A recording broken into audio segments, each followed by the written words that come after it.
নমস্কার বন্ধুরা, রকি কিচেনের তরফ থেকে সকলকে স্বাগত জানিয়ে আবার একটা নতুন রেসিপি আপনাদের মাঝখানে শেয়ার করতে চলেছি। সেটা হচ্ছে সবুজ কালার মিষ্টি দই। তাহলে চলুন দেখে নেওয়া যাক আজকের রেসিপি। ওভেনে একটা কড়াই বসিয়ে তাতে দিয়ে দিয়েছি 500 গ্রাম লিকুইড দুধ। দুধটা কিন্তু হালকা গরম হয়ে গেছে, এই অবস্থাতেই দিয়ে দেবো আমি এই যে কিছুটা আমুল দুধ, যাতে দুধের ঘনত্বটা বাড়ে। প্রায় 100 গ্রাম দুধ দিয়ে দিলাম, ভালোভাবে নাড়িয়ে নিচ্ছি। প্রত্যেকেই তো দই বানাতে জানে, তো আমি একটু নতুনভাবে আজকে বানিয়ে দেখাচ্ছি। নতুন এমন কিছুই না, জাস্ট একটু কালারটা ব্যবহার করব, তো সেই কারণে একটু নতুন বলতে হচ্ছে। সামনে যেহেতু অক্ষয় তৃতীয়া, পয়লা বৈশাখ চলে গেল, অক্ষয় তৃতীয়া সবার বাড়িতে কম বেশি দই মিষ্টি হয়ে থাকে। আপনারা অবশ্যই এই রেসিপিটা একবার দেখে ট্রাই করবেন, আশা করি আপনাদের ভালো লাগবে। যদি ভালো লেগে থাকে আমার চ্যানেলটিকে সাবস্ক্রাইব করবেন, লাইক করবেন, শেয়ার করবেন। আর এরকমভাবে যে কোনো অনুষ্ঠানে একবার সবুজ মিষ্টি দই বানিয়ে খেয়ে নেবেন, আশা করি ভালো লাগবে। দুধটা ভালোভাবে ফুটিয়ে নেব।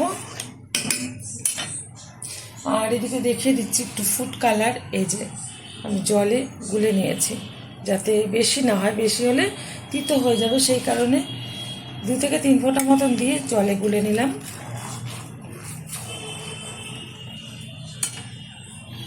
দুধটা কিন্তু টকবক করে ফোটা শুরু হয়ে গেছে। আর দই সবসময় করার সময় হাই আঁচে কিন্তু করতে হবে, লো আঁচে করা যাবে না।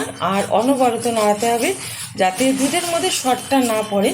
শর্ট যদি পড়ে যায় তাহলে কিন্তু দুধটা পাতলা হয়ে যায় তখন, আর দইয়ের সেরকম টেস্ট থাকে না। তো এরকম নাড়াতে নাড়াতে যে শর্টটা পড়ে সেটা কিন্তু ভেঙে যায় খুন্তি বা হাতার মাধ্যমে।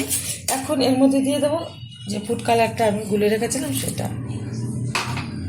বেশি কালার ব্যবহার করলাম না, হালকাভাবেই কালারটা ব্যবহার করলাম, এতে কিন্তু সুন্দরভাবে কালার চলে আসবে। আর একটু ফুটলে দুধটা কিন্তু হালকাভাবে কালার চলে এসেছে। বেশি যেহেতু কালার ব্যবহার করিনি, এটাতে যেটুখানি কালার হবে তাতে কিন্তু দইটা সুন্দরভাবে করা হয়ে যাবে। আর এই যে দেখিয়ে দিচ্ছি, এর থেকে বেশি কালার দিলে কিন্তু তিতকুটি ভাব চলে আসবে। এখন দিয়ে দিচ্ছি এখানে কিছুটা পরিমাণে চিনিটা বুঝে ব্যবহার করতে হবে। যে যেরকম মিষ্টি খেয়ে থাকবেন দইয়ে, সেইভাবেই চিনিটা পরিমাণ বুঝে ব্যবহার করবেন। আমি 150 গ্রাম মতো চিনি দিলাম। এবার ভালোভাবে হাই আঁচে ফুটিয়ে নেব আর ঘনত্বটা বাড়িয়ে নেব দুধের। দুধটা কিন্তু একদম দই পাতার জন্য ঠিকঠাকভাবে এই যে জাল করা হয়ে গেছে। ওভেনটা বন্ধ করে নিচ্ছি। আর এখন আমি এটা ফ্যানের হাওয়াতে আমি ঠান্ডা করে নেব, তবে উষ্ণ যাতে গরম থাকে।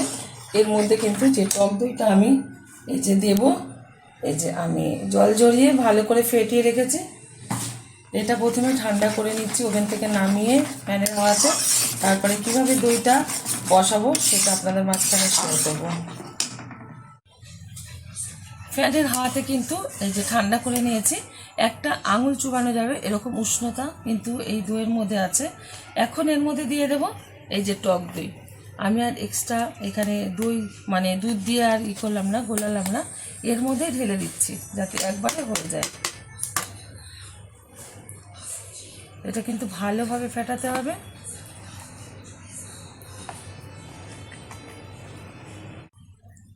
পুরো দইটাই কিন্তু ঢেলে দিয়েছি, এখন খুন্তিটা তুলে নিচ্ছি, ভালোভাবে একটু ফেটিয়ে নিচ্ছি যাতে সুন্দরভাবে দইটা দুধটার মধ্যে মিশে যায়। আপনারা কিন্তু এরকম নতুনভাবে অবশ্যই ট্রাই করবেন। আগে কখনো কেউ করেছে কিনা ইউটিউবে জানি না, ফার্স্ট টাইম আমি দেখাচ্ছি, আশা করি ভীষণ ভালো লাগবে। ভালোভাবে আমি ফেটিয়ে নিয়েছি দুধের সাথে দইটা, দেখতে পাচ্ছেন ঘনত্বটা। আর এখানে একটা মাটির এই যে ছোট হাঁড়ি নিয়েছি, এর মধ্যে এবার আমি ঢেলে দেব।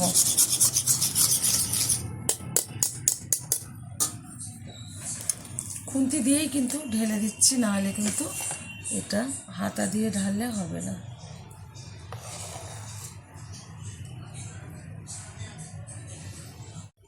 একটা বেড কভার আমি পেতে নিয়েছি, এখন আমি এটা দিয়ে ঢেকে দিচ্ছি সারা রাতের জন্য। সকালে কিন্তু আমি এটা খুলে দেখাবো দইটা কীরকম বসেছে।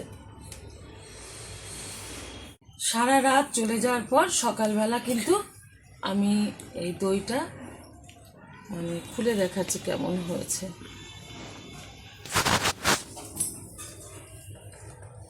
দেখতেই পাচ্ছেন কত সুন্দরভাবে কিন্তু দইটা বসেছে। এই যে পড়ছে না, পুরো টাইটভাবে বসে গেছে। এটাও দেখি, এটাও সুন্দরভাবে বসে গেছে। এই যে এখন এটা আমি 1 ঘন্টার জন্য ফ্রিজে রেখে দেবো, তারপরে আমি দুপুরবেলা এটা খাওয়ার সময় সার্ভ করব। আপনারা অবশ্যই ট্রাই করবেন। দেখা হবে পরের ভিডিওতে নতুন কোনো রেসিপি নিয়ে। ধন্যবাদ।